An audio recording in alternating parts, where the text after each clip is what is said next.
Hi, welcome to my channel. My name is Efren Rodriguez, and this is the Woke Project.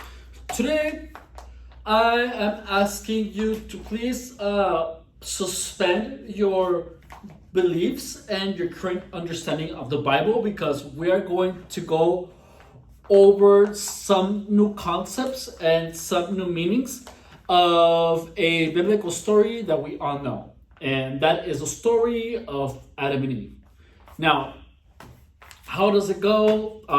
Adam and Eve are in the Garden of Eden, and then God puts a tree, the tree of knowledge of good and evil, and then the serpent comes. Excuse me. Ooh. The serpent comes, and the serpent entices Eve to eat from it. She's convinced. She eats it, and then she also convinces Adam, and then they eat it, and then they're kicked out of the garden. Okay, so first, that was an extremely simplified version of the story, and I'm going to elaborate a little bit more on the actual symbolism in that story. And we're going to begin with the serpent. Now, first, the serpent actually has been a symbol that was existent a long time before the Catholic Church. So the serpent has not always has been Satan. Now, actually, the serpent is the first found in Egypt. So it's originally an Egyptian symbol. Now, so the serpent has not always been Satan. Also, the serpent is a zodiac sign in China. Also, I don't know if you notice, the staff in the symbol of medicine or healthcare has two serpents. Do you really think that the healthcare industry would put the symbol of Satan twice? No, right? I mean, why the hell would the healthcare industry put Satan twice on their symbol? No. So Satan is not the snake. Now, also, actually, the origin of this staff, it's like the staff of Horus, I think, and it's a very cool Egyptian symbol because it has to do with Greek mythology. Now, the information that I'm about to give you will make you like God. So that's kind of bold, isn't it? And this is why I'm actually that bold, because this is the Bible. So it says, Genesis chapter 3, verse 5, the serpent said this. The serpent said, "For God knows that when you eat from it," meaning the tree of knowledge of good and evil, "for God knows that when you eat from it, your eyes will be open, and you will be like God, knowing good and evil." Now, most of us think that we know good and evil. But in reality, most people don't. Actually, evil is invisible to most people. I'm going to give you an example. Now, when I was in the midst of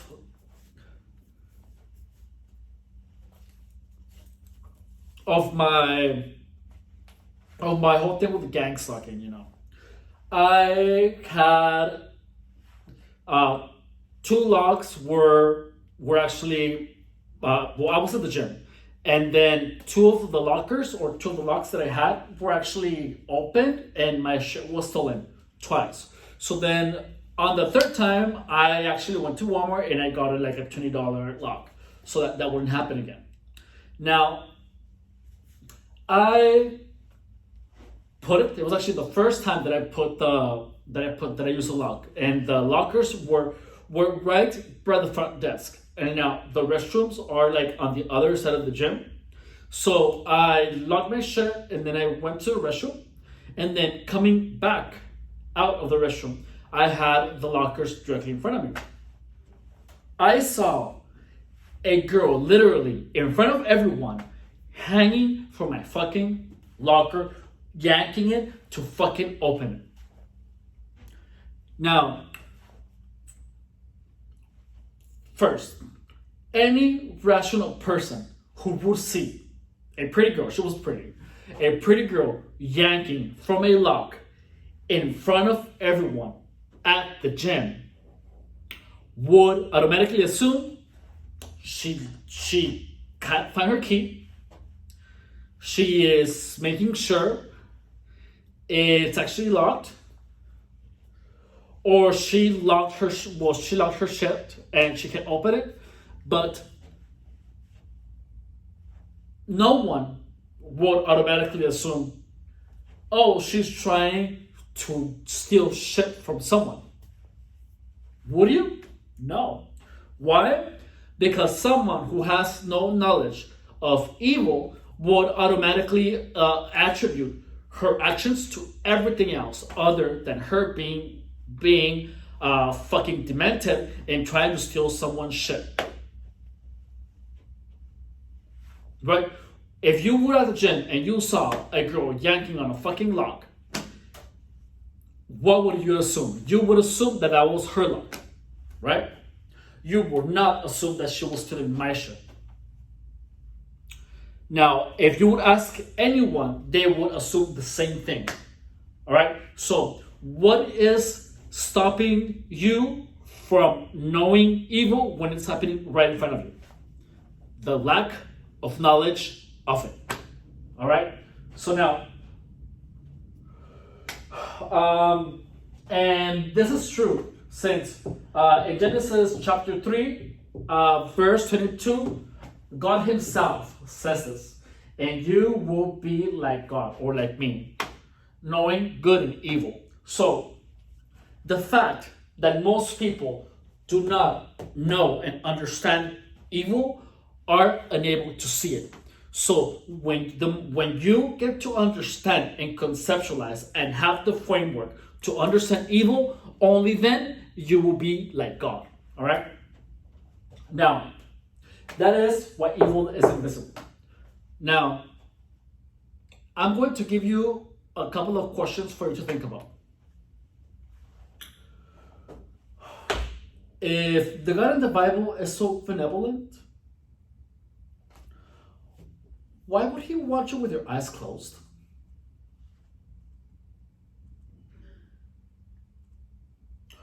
Why would God forbid you of knowledge?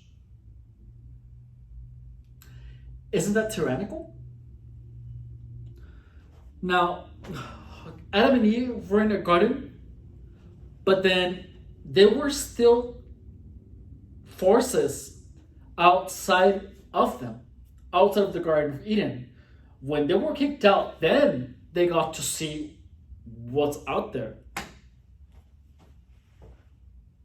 The only reason they were kicked out by the Garden of Eden is because then they grew awareness, because they were always naked. They just didn't know nakedness. They felt no shame until they knew what shame was. That does not mean that shame didn't exist. Anyways, if there were only two, why the fuck would they even be ashamed? If it was still even they had already seen themselves naked, why the fuck would Eve sew clothes from the fucking leaves of the tree? At least she now knew how to sew. So now, just know this, that by knowing good and evil, you will be like God. All right? And in fact, in my next video, I'm going to be your serpent, and I'm going to help you get to actually know good and evil. All right? Thank you for watching. Have a good day. Bye.